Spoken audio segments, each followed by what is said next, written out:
Put your seatbelts on and get ready for the ride.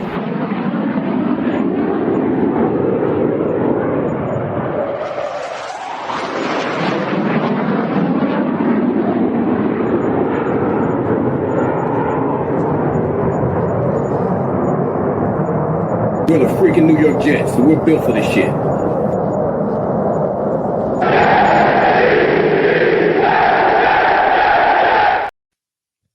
Hello and welcome to another episode of In the Trenches with Gang Green. I'm your host, Bubbs. Today is Wednesday, April 23rd. Hopefully everybody's having a good day so far today. This is episode 528 of the In the Trenches with Gang Green podcast. I thank you, as always, for joining me. For those tuning in on YouTube, make sure to please like and subscribe. Of course, appreciate all of the support on all the different audio podcast platforms. It is 2025 NFL Draft Eve. We are just a little under 24 hours away at the time of this recording. A little bit of a later episode here today. Actually, by the time many of you are listening to this, it'll probably be Thursday morning. It'll be draft day. So whenever you are listening to this, the draft is right around the corner. I cannot wait. Super excited. Also a little nervous, of course, to see what the New York Jets and this new regime not only do on night number 1, but what they do rounds 2 through 7 on days 2 and 3, of course, where this regime will also have to hit on multiple key draft picks. Today, we're going to break down all the latest rumors leaning towards the Jets taking defense. That has been the smoke that has been coming out the last couple hours over the last day or so. So we'll break that down, give you my thoughts on that, and also all the latest around the New York Jets and the 7th overall pick trade back potentially. We'll break all of the latest down today on the podcast. As always, though, before we begin, we got to tell you about our podcast partners, starting with our friends over at BetUS, America's favorite online sportsbook. If you want to get in on any of the sports betting action, check out BetUS and use my link in the description of this video to get a 125% sign-up bonus on your first 3 deposits up to $2,000. Also, our friends over at SeatGeek. If you want the latest and hottest tickets in sports and entertainment, check out SeatGeek. Use code BUBSONSPORTS for $20 off your first purchase and get yourself out to some awesome events. And, of course, our friends over at Huga House. If you want any of their new collection of hats and sweatshirts or originals, check them out. Code BUBS, 15% off any purchase and get yourself some awesome Huga House swag. So here we go, episode 528. Thank you, as always, for tuning in. Appreciate the support. It's here. The draft is here, less than 24 hours away.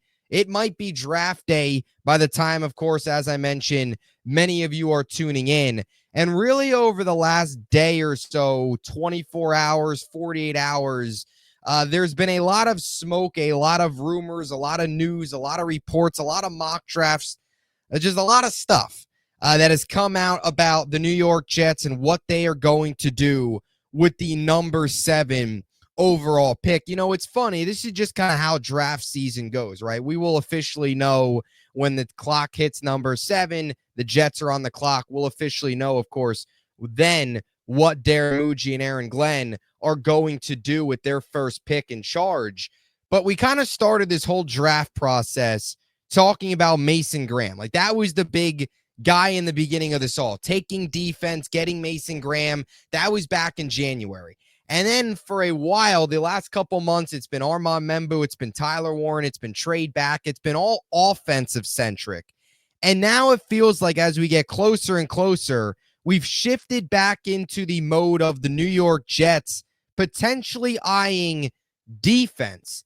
And this has been reported by a few key NFL draft analysts, draft experts out there, kind of starting with Todd McShay, who I wanted to play this video actually a clip from Jake Asman, who pulled this video from Todd McShay's podcast on where the Jets currently stand with the number 7 pick and potentially going more towards the defensive route as opposed to offense based on what Todd McShay's hearing.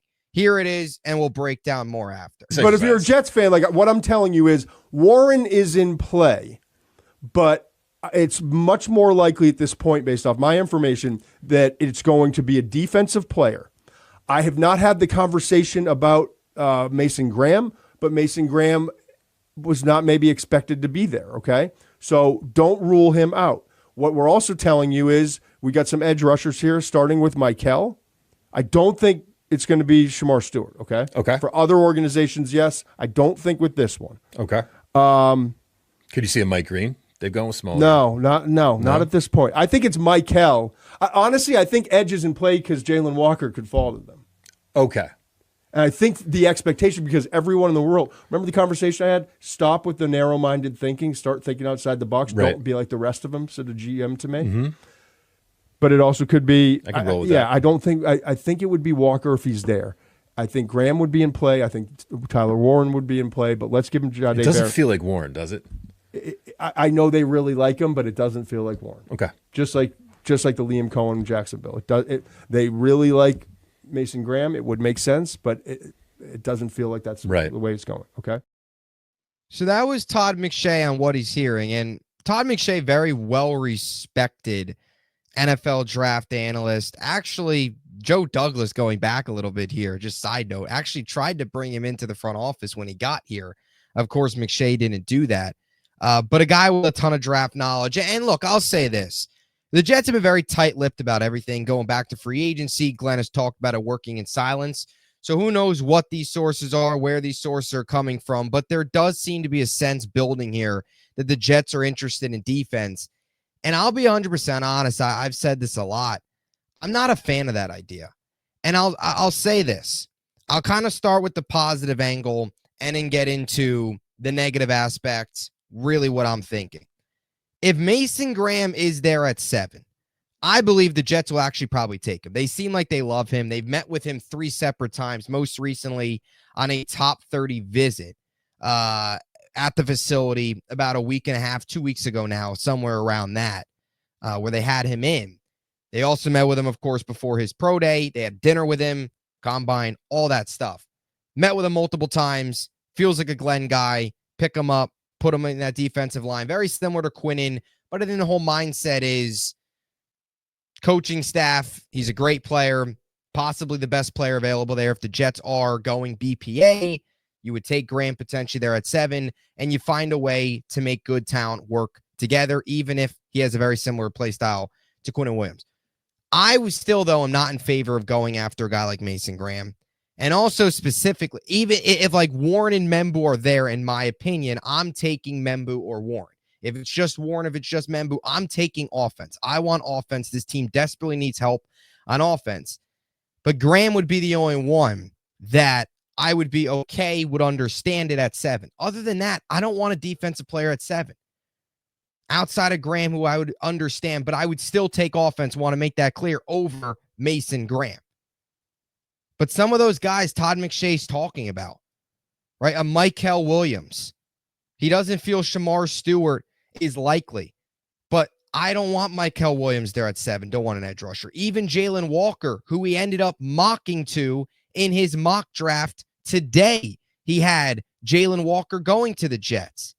Matt Miller also had Jalen Walker going to the Jets. We've heard smoke now around Jahdae Barron out of Texas, cornerback, which to me makes 0 sense at all. In my eyes, you look at this Jets front office, or you look at this Jets coaching staff, they have a defensive-minded coach in Aaron Glenn. You've got a well-respected, veteran, experienced defensive coordinator in Steve Wilks. The way I view this is take your offense, take offense high, build up this offense, and then this coaching staff with Aaron Glenn, Steve Wilks, and the rest of the defense should be able to develop some of the guys that are on this roster now, but also find middle round defensive talent, and their coaching and their defensive mindset should be able to develop those guys. I get the opposite side of, defensive-minded coach take defense. I see it the opposite. You've got a defensive-minded coach help the side of the ball where you've got a first-time offensive coordinator. You've got a quarterback that's in a prove-a-year, potentially his last chance. Do everything you can to build around Justin Fields. Get yourself that right tackle. Get yourself that tight end, that game changer. Who do you trust catching the football right now outside of Garrett Wilson? The answer is nobody. Who do you trust coming out of that tight end room right now? The answer is nobody. So get yourself your Tyler Warren. Get your Armand Membu, even your Kelvin Banks. Defense to me can wait. Plus, I just think the holes on offense are so much greater.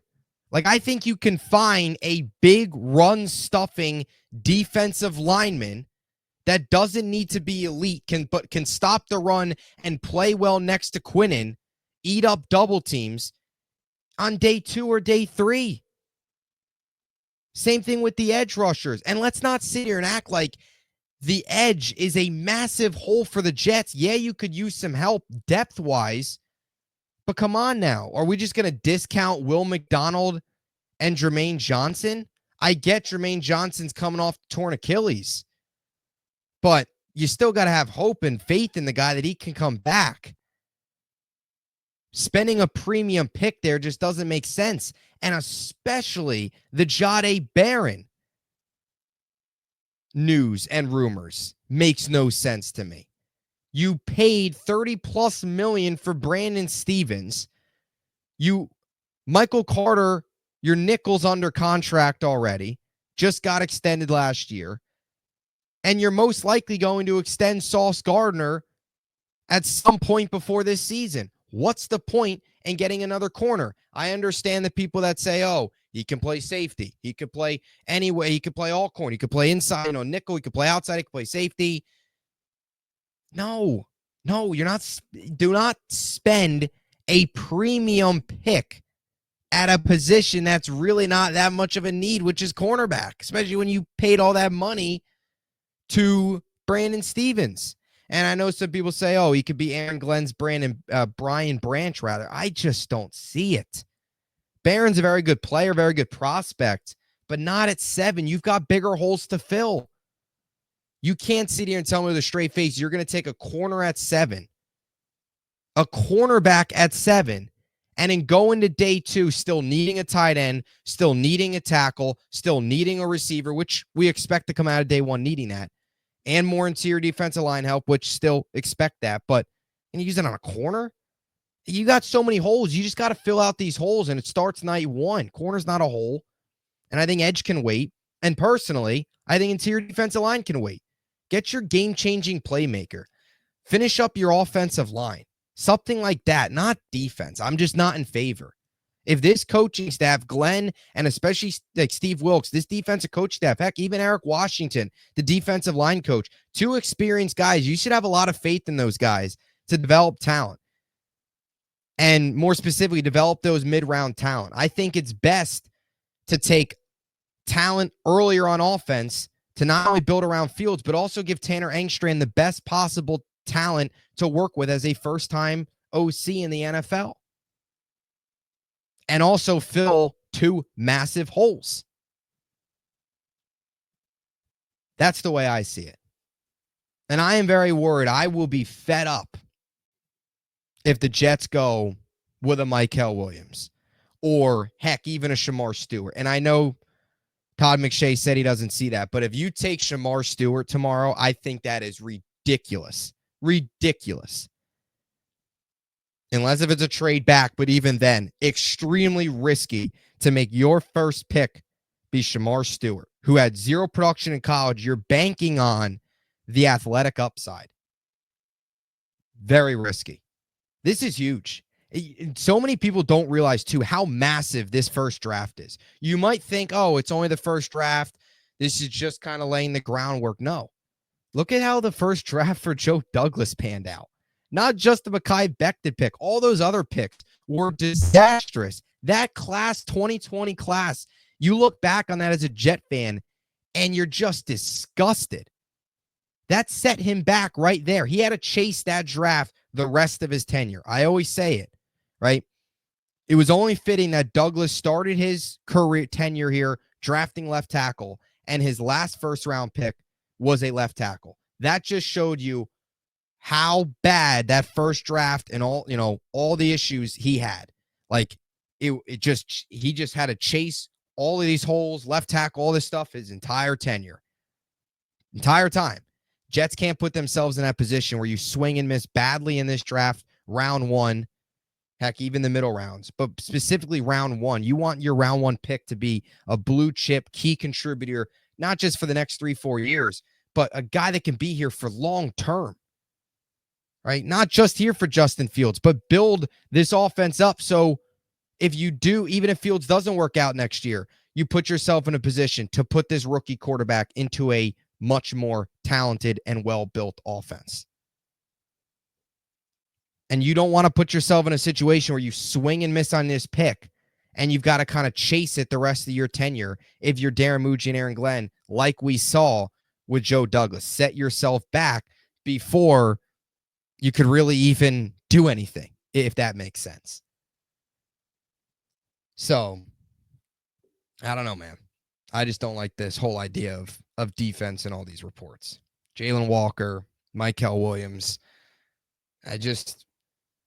Mason Graham would be the only one, and even that, I'd prefer offense, personally, in my opinion.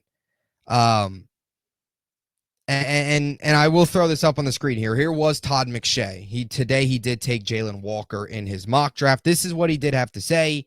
New head coach Aaron Glenn wants an elite defense. So Texas cornerback Jahdae Barron might be in play for a unit that ranked tied for 26th in interceptions last season. But you can't have enough pass rushers. Just look at what happened to the Lions, Glenn's previous team. When Aiden Hutchinson went down, Walker's potential versatility will keep him on the field a lot more than he would be as a pure edge. Plus, he's an A-plus football character guy. Glenn wants full buy-in. Walker will give it. Look, Walker's a very good prospect. You talk about could play edge, could play linebacker, off-ball, inside, outside linebacker, athletic, versatile, all that stuff. But still offense. Now, the positive to this, and the one area where you want to say, all right, this is the route, Peter Schrager, who revealed his one and only mock draft earlier today. And Peter Schrager's he's got a track record of being very accurate when it comes to mock drafts, especially with the Jets. He's got a history of predicting a lot of the New York Jets first-round picks. Earlier today, his mock draft was released, and he's got Tyler Warren. And this is what he had to say. Quote, I've been hearing Warren to the Jets for a few weeks. This might seem early for a tight end, but in this draft, teams should just take their guy where they can get him. In Warren's case, the new regime can turn to its owner, fans, and locker room and say, this is what we are about. So that was Schrager on Warren, which I'm on board with Warren. He's my guy at 7. If he's there, I'm taking Tyler Warren. I'd be okay with Membu, totally. I kind of see it to be, it's kind of 1A, 1B. I could get on with both sides of it. The biggest thing is you take Warren, all right, you've got to hit on your offensive tackle on day 2. And vice versa. If you take Membu, all right, you better find your tight end on day 2, right? Because, or 3, however they view that. Most likely, though, day 2, because those are 2 big holes. You got to still fill them. So, and that's really the biggest thing with this draft is like, no matter who the Jets take tomorrow night on day 1, we can all be happy about it, but there's still so many holes on this team, or we can be mad, whatever they do. But there's still so many holes on this team that there's going to be still so much that needs to be done in day 2 and 3. Like this draft, I think is really going to, and really just this entire regime, just in general, your first round picks, great, but really where teams are built and where long-term success can be built up is those middle rounds. Look at a team like the Rams, I always say. Look how many mid-round picks, day 3 guys too, not even just day 2, but day 3 guys that hit for them. And the Jets pick 42 is very early in the second. That's almost like having a late first. You got to take full advantage of that. So this is huge, man. This is huge. Just don't love this defense approach now all of a sudden coming up. And I think a lot of it probably is just smoke and mirrors. I do. But there is the saying too to combat that, where there's smoke, there's fire, right? I will say this. The New York Jets, and I mentioned this right out of the open, have been tight-lipped about everything. They've worked in silence. Glenn has talked about that they made that a priority. All of their free agent signings, really only outside of Fields, but that's because it was a quarterback and it was very predictable, and there really weren't many options that the Jets could have went elsewhere, right? All these other signings that the Jets have made really in free agency, nobody really saw coming, right? Nobody really saw coming. Nobody's really seen any of what the Jets have done this offseason coming. This is a team that didn't make any of their free agents available for the media. The only team in the NFL to do that. They have completely flown under the radar. There has been very little leaks out of there, very little reporting out of there. So is a lot of this made up just to, again, throw smoke out there, get fans and the NFL world going here as we're about, less than 24 hours out? Some of it could be. Is some of it true? Who knows? All you know is these guys that are reporting are well-respected, have a history of being right, well-connected sources, inside the NFL circle, and you've been hearing more defense. So we'll see. That's why I just can't wait until we get our answer. Draft season's fun, but it gets to a boiling point here where you're just like, let me find out the pick, move on, talk about it tomorrow. We'll have an instant reaction, and then move on to day 2 and 3 and go from there. Now, one other thing I wanted to get into quickly here was some of the trade back stuff. So I thought that this was actually interesting. Nothing directly correlating to the Jets, but in a world where the Jets do move back, and if their approach is to take a defensive player, their mindset could be, hey, let's trade back and take one of these defensive players who could still be on the board, allocate more assets. I would be able to swallow taking a defensive player a lot easier if you move back, right? Where you can allocate more assets to build around the offense in this draft, next year's draft as well. Just allocate more assets and then take a defensive player, as opposed to just flat out taking 1 and 7. So Pat Leonard of the New York Daily News reported earlier today, Lee's source text, quote, Chicago Bears looking to move up. Another league source said that 6 teams ahead of the Bears at number 10 are open to moving back. So that means essentially 6 teams inside the top 10 are willing to move back. Are the Jets one of those 6 teams? Who knows? And what does willing to move back even mean? Who knows? Does it mean, for the right price? Does it actually mean there's actually been productive conversations? Who knows? A lot of what you've heard in this draft is that teams don't want to move up. And, of course, you need to take 2 to tango. If you want to move back, you got to move up. But the reason I think this is interesting is Muji has talked about it the other day, his pre-draft press conference, that he'll make calls, throughout the league to kind of gauge interest on trade back scenarios, all that stuff. We talked about the Adam Schefter article a couple days ago, which is kind of just all of his notes and news that he's been hearing. And he had this to say. He said, there has been, however, a lack of teams willing to trade up, at least so far. But the Denver Broncos are one of those teams. Denver has made inquiries about moving up in round 1, according to sources, but there aren't many others. This always could change when players start falling and teams are on the clock. The reason I connect these two together, Bears looking to move up, Broncos could be willing to move up, 6 teams inside the top 10 reportedly could be open to trading back. Are the Jets one of those teams?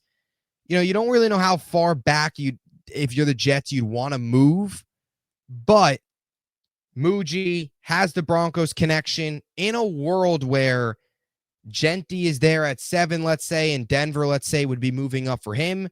Would there be a world where the Jets would be open with moving all the way back 13 spots to Denver? Would they move back with Chicago? Chicago could be moving up for Genty. I think a lot falls on that 2-pick stretch of Jacksonville and Vegas.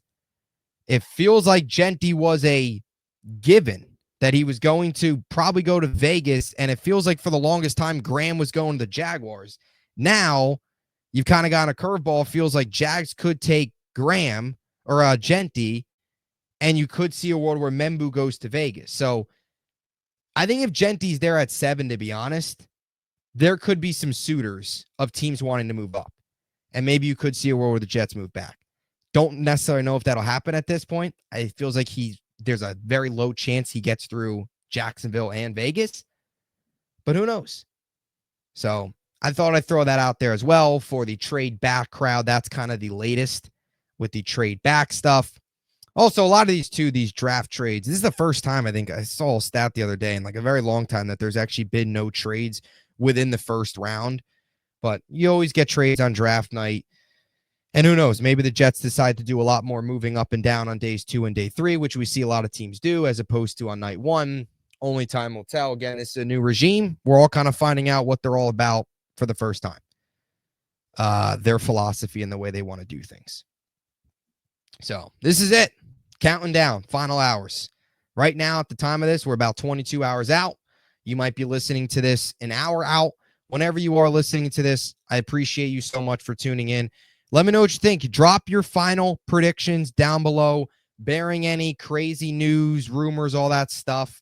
I'll have my reaction, instant reaction. We'll have episodes out after every single pick, especially tomorrow, right after first round pick. And then, of course, we'll have our day 2 and day 3 recaps up.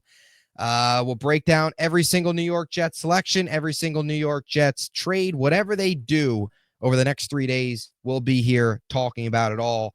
And of course, you have the UDFA period. So next 4 to 5 days, we'll have a ton of content, not only with the draft, but also the UDFA and kind of the fallout of the draft as well, which we'll talk a lot about. So cannot wait. Drop your final predictions down below. Who do you think the New York Jets are taking? Do you believe defense at 7? Do you believe the latest reports? Where there's smoke, there's fire, or is it just a bunch of smoke and no actual fire, and this is all just stuff being brought up like it is every year without much substance? What are your thoughts? Let me know down below. Talk to you guys soon. Until next time, JETS, Jets, Jets, Jets.